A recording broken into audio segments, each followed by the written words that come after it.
सुनिए कि जंगल वासियों के लिए एक आदेश आया था। इस बार होली में काले रंग वाले पशु और पक्षी होली नहीं खेलेंगे। जंगल में होली का माहौल था, तो जो जंगल का राजा होता है शेर, वो एक आदेश देता है कि इस बार जो होली होगी उस होली में काले रंग के पशु और पक्षी नहीं खेलेंगे।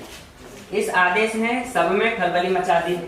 जैसे ही आदेश आया, सबको एक अजीब सा लगने लगा कि ऐसा भेदभाव क्यों हो रहा है कि काले रंग वाले नहीं खेलेंगे और जो जिनका रंग साफ होगा वो खेलेंगे। काले पशु पक्षी हैरान रह गए। सभी कौवे काले थे, भालू काले थे, भैंसे काली थी, कोयल काली थी और कुछ परिवारों में कुछ सदस्य भी काले थे। तो कुछ दूसरे रंगों के जैसे कि कुत्ते, गाय, बकरियां, घोड़े आदि और जेबरे दुविधा में थे कि ये आदेश उन्हें होली खेलने की अनुमति देता है या ना खेलने की।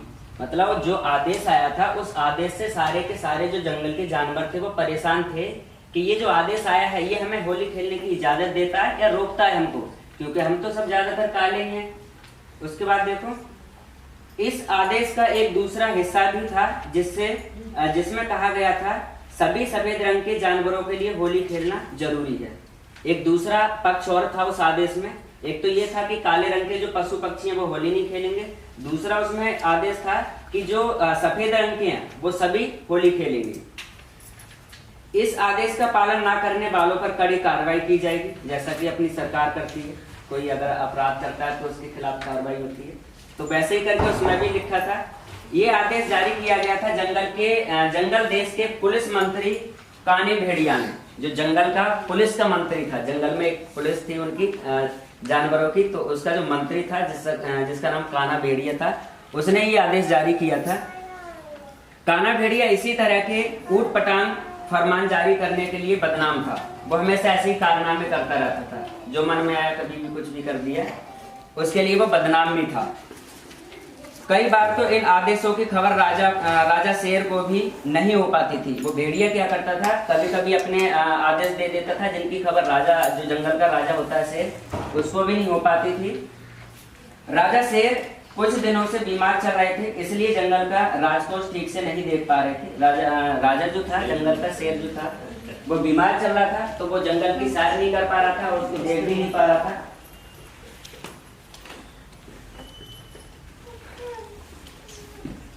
उसके बाद और काने भेड़िए ने इस मौके का फायदा उठाया और होली जंगल वासियों के लिए एक भाईचारा का त्योहार था। पूरा जंगल इसे बड़े उत्साह से मनाता था।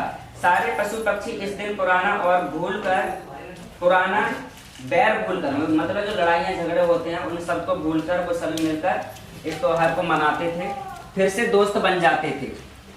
होली जब मनाते थे तो सारी पुरानी लड़ाई झगड़े मिटा के सब एकजुट होकर मिलाते थे और फिर से वो दोस्त बन जाते थे। होलिका दहन में जंगल का कूड़ा कचरा जलाकर सफाई की जाती थी। होलिका जो दहन होता है उसमें जितना भी जंगल का कूड़ा कचरा होता था ये वहां पे जलाते थे, जिससे कि जंगल की सफाई भी हो जाती थी। फूलों के रंग से होली खेली जाती थी और महीने ना नहाने वाले आलसी जानवरों को हाथियों का दल सूंड भर कर पानी की बौछार से नहलाता था। मतलब जो महीनों भर उस जंगल में जो जानवर नहीं नहाते थे उनके लिए क्या करता था, जो हाथियों का झुंड होता था, दल होता था, वो अपनी सूंड में जल भर के उन पे फब्बारा मारता था, उनको भी नहला देते थे। शुतुरमुर्ग शास्त्री राजा शेर का विश्वसनीय चिकित्सक था। जो शुतुरमुर्ग था वो राजा का कौन था, डॉक्टर था, क्योंकि राजा जो था वो जंगल का शेर था, वो बीमार चल रहा था, तो शुतुरमुर्ग उनका डॉक्टर था और उनके इलाज से राजा की हालत में तेजी से सुधार आ रहा था। जो शुतुरमुर्ग राजा का इलाज कर रहा था उससे राजा की भी कंडीशन ठीक हो रही थी। होली में हर साल जमकर नाचने वाले भालू ने शुतुरमुर्ग शास्त्री से कहा, वैद्यराज आप तो रोजाना राजा के पास जाते हैं, आप उन तक हमारी एक ये शिकायत पहुंचाएं, हमें तो शेर राजा के पास कोई पहुंचने भी नहीं देगा। मतलब जो डॉक्टर था शुतुरमुर्ग, जो पर डे राजा से मिलता था, उनका ट्रीटमेंट करता था, तो जो और जंगल के जानवर थे उन्होंने शिकायत करी शुतुरमुर्ग से कि आप पर डे उनसे जाते हो, मिलते हो, तो हमारी एक शिकायत है जो आप उन तक पहुंचाओ, क्योंकि हम तो वहां तक जा नहीं सकते, हमें जाने नहीं देंगे लोग। शुतुरमुर्ग शास्त्री ने सिर हिलाते हुए कहा, देखो मित्रों, पुलिस मंत्री की शिकायत तो मैं नहीं कर सकता, मगर हाँ, इस बात को किसी दूसरी तरह से राजा तक पहुंचाने की कोशिश करूंगा। उम्मीद है राजा बात समझेंगे। अगले दिन राजा शेर को दवा पिलाने और 3 दिनों में पूरी तरह स्वस्थ हो जाने का भरोसा दिलाने के बाद वैद्य शुतुरमुर्ग शास्त्री ने सिर झुकाकर कहा, महाराज, मुझे जंगल में गोदाम से 3 बड़े कड़ाहे, 30 किलो नींबू का रस और 30 किलो शहद लेने की अनुमति दी जाए। मतलब जो शुतुरमुर्ग था वो राजा से परमिशन लेता है कि मुझे जंगल में जाने दिया जाए, मुझे कुछ जरूरी चीज़ों की आवश्यकता है, तो मैं वो जंगल से ले। रिसेंटली अभी वो मोजम्बी भी गए थे, तो हालांकि सब लोग बोलते हैं कि आप लोग अच्छा काम कर रहे हैं, बच्चों को मज़ा आता है वहाँ आने में, सीख भी रहे हैं, आप लोग पूरी मेहनत से काम कर रहे हैं। प्रश्न रहता है कि बच्चों का भविष्य क्या है। अपने सेंटर और जितने भी साल उसमें बच्चे आते रहे, उसका कोई बाहर उसकी पूछ नहीं, आपस में हम लोग बहुत खुश होते हैं। तो इसलिए स्कूलों में उनका नाम लिखवाना बहुत आवश्यक हो गया। इसमें कोई दो राय नहीं है और आप लोग इसमें पूरी तरह से कार्यरत हैं। और उसमें जो बहुत सारे प्रैक्टिकल तरीके बताए संतलाल जी ने, स्कूल मैनेजमेंट कमेटी के जो सदस्य हैं उनका नाम, पता, फ़ोन नंबर पर वेबसाइट से या स्कूल में बिल्डिंग में जाके ले लीजिए, उनमें से 2-4 से बात करिए, जो सोशल वर्कर मेंबर है उससे बात करिए और उनको अपनी जो उनका जो कर्तव्य है उसके बारे में बताइए, तो वो भी खुश होंगे, आपका भी काम हो जाए। इसके बावजूद भी हर जगह कुछ खेंट लोग मिलते हैं, तो अजीब से प्रिंसिपल कोई निकला या कोई, तो गाड़ी कई जगह अटकेगी, कई जगह आगे निकल, जहाँ अटकेगी उसमें आपको निराश नहीं हो, ठीक है। जहाँ भी गाड़ी अटकती है उसका मतलब है कि अपने को ज़्यादा प्रैक्टिस, ज़्यादा टेक्निक, ज़्यादा मेहनत करने के लिए चांस मिल रहा है ना। आप खुश हो कि भाई जहाँ आराम से काम हो गया उसका मतलब ठीक है, लेकिन जहाँ नहीं हुआ आराम से तो फिर वो नए नए टेक्निक जो बता रहे हैं, ये DCPO से बात करो, DM को लिखो, है ना, ये सब चीज़ें हैं। और उसके बावजूद भी कई चीज़ें होती हैं जो नहीं हो पाती। तो 116 हमारे पास जो बच्चे हैं, उनमें से हम SMC वालों से मिल के 50 का हो गया, बहुत दूसरी बात है।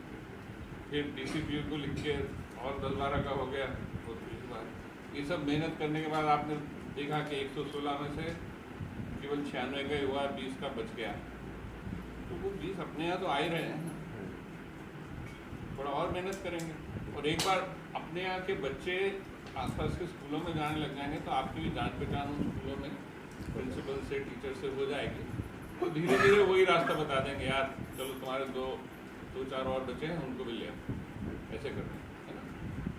थोड़ा जान पहचान से बहुत चीज़ें बनती हैं, आप मेरे से ज़्यादा जानते हो ये सब चीज़ें। और इसके अलावा बाकी सेंटर में हम लोग जैसे पिछली बार बात किए थे कि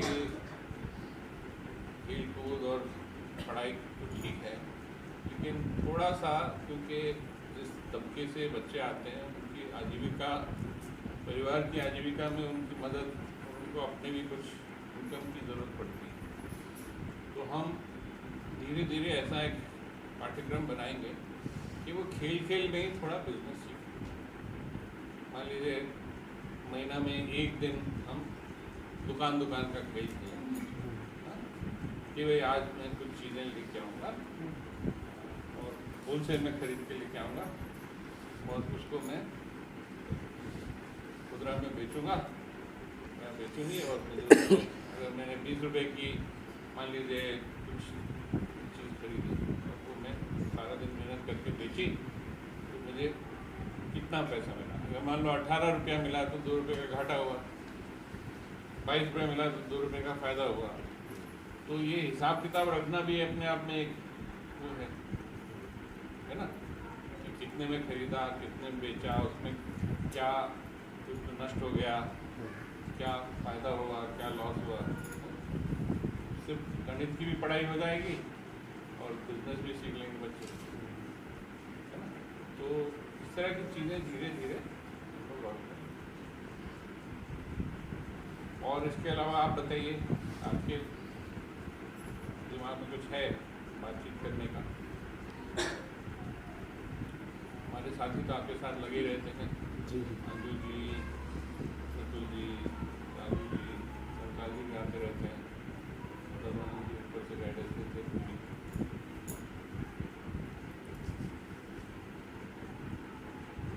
अभी और भी साथी जुड़ रहे हैं, विनोद जी पहले से हैं और एक और विनोद जी भी जुड़ रहे हैं सेंटर में जाने के लिए। आपके पास कोई ना कोई आता रहेगा। तो वीएम क्या हो सकता है? जैसे कि मैं जहाँ पहले पढ़ाती थी EVM तो वो सुना सर है। थे, तो उनका भी नाम वीएम था, लेकिन उनका नाम था विश्व मोहन। अच्छा। मेरा नाम विजय महाजन है।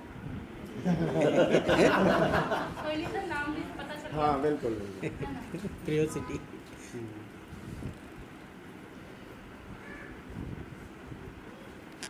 क्योंकि लास्ट जो है ये मार्च खत्म होगा तो जुलाई में उसकी रिटर्न भरी जाएगी, सॉरी जून में भरी जाएगी, तो जुलाई तक सर्टिफिकेट 15 तारीख तक आपको मिलेंगे। जिसका जिस भी क्वार्टर में कटा हो, स्टार्ट हुआ है कटना, सिर्फ उतना ही उनको मिलेगा। जिनका नहीं कटा कोई भी TDS, उसको कोई सर्टिफिकेट नहीं मिलेगा, ना उसको रिटर्न भरने की ज़रूरत है। लेकिन नेक्स्ट ईयर से ये देखेंगे कि आपका कॉन्ट्रैक्ट कितने महीने का है। अगर वो आपका कंटिन्यू करेंगे तो हम स्टार्टिंग से ही काटना शुरू कर देंगे, ताकि आपको एक बार में ही पूरा पैसा ना कटे, धीरे धीरे ही हर महीने ही जो भी आपका अमाउंट है उससे 10% कटता रहेगा। 10%। पैन अगर नहीं है तो 20। अभी मैंने बोला कि जो नए टीचर्स आए हैं वो भी अपना पैन अप्लाई करते हैं, अगर नहीं है तो उनके पास में। और किसी को कुछ पूछना हो, कुछ थोड़ा सा किसने सोचा थोड़ा सा इसके बारे में सेंटर जाकर आपने सोचा थोड़ा, आपने भी थोड़ा सा और करना है, ठीक है। करना क्या है, 1 मिनट में आपको यहाँ की जितनी भी आसपास चीज जो आपकी नजरें देख रही हैं, जो भी चीजें उसको लिस्ट डाउन करना है। और आप कितनी चीजें लिख सकते हैं 1 मिनट के अंदर, ठीक है। आपका समय 1 मिनट जितनी भी चीजें, चाहे जो भी आपको दिख रही है, thing, कुछ भी जो दिख रही है 1 मिनट के अंदर दिखना है। मैं आपका समय ये लगा दूं पहले। नंबर भी डालना है साथ में? हाँ नंबर भी डाल सकते हैं, तो है। नंबर लिखने में टाइम लगेगा। हाँ, नहीं। चलिए आपका समय शुरू हो गया। हाँ।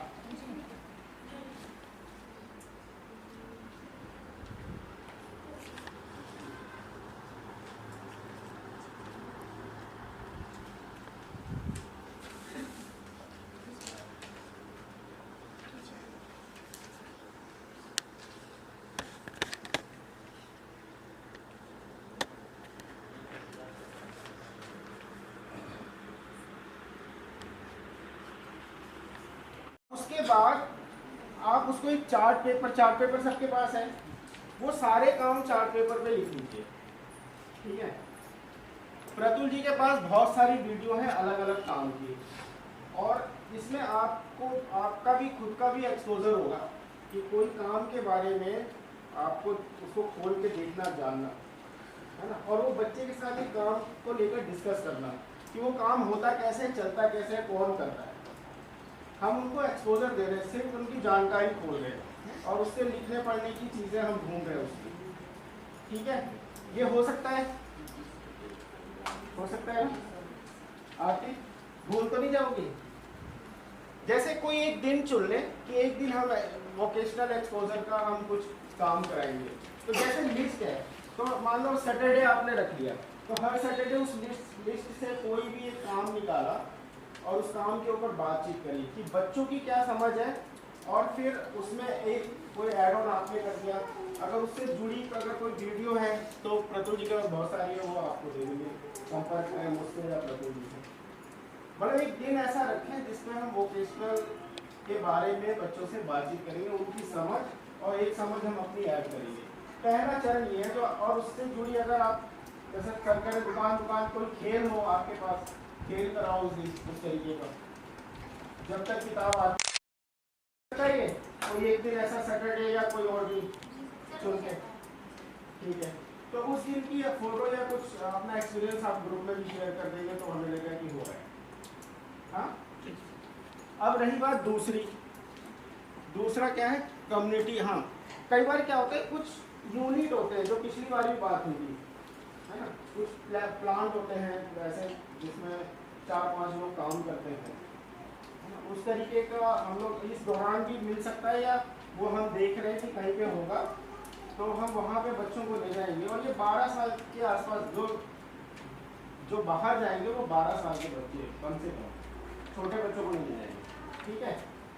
तो दूसरे चरण में हम इस तरीके के जो कहीं पे 8-10 लोग काम करते हैं और कुछ प्रोडक्शन होता है, वहाँ पे बच्चों का विजिट कराएंगे। ये दूसरा चरण है।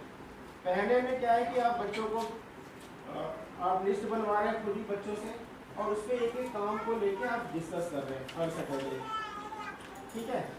बाहर ले जाने वाले काम में हम लोग इन्वॉल्व रहेंगे दूसरे चरण में, ठीक है। और जो तीसरा चरण है, जैसे बड़े प्लांट होते हैं ना, जैसे ये जो क्या कुम्हार वाला जो है, ये हम देख कर आए थे, बहुत बड़ी जगह, एशिया की सबसे बड़ी मार्केट है कुम्हारों की, दिल्ली में। और कोड़ा के बच्चे जाने वाले थे, किसान आंदोलन के कारण वो नहीं जा पाए, वो प्रोग्राम पूरा एकदम बिल्कुल हमारी तरफ से तैयारी थी और वो नहीं हो पाया, ठीक है। तो ये इस तरीके के, या मदर डेयरी है, बहुत बड़ा प्लांट है मदर डेयरी का, वहाँ पे हमें अप्रैल में 200 बच्चों को ले जाने का अप्रूवल भी मिल गया है।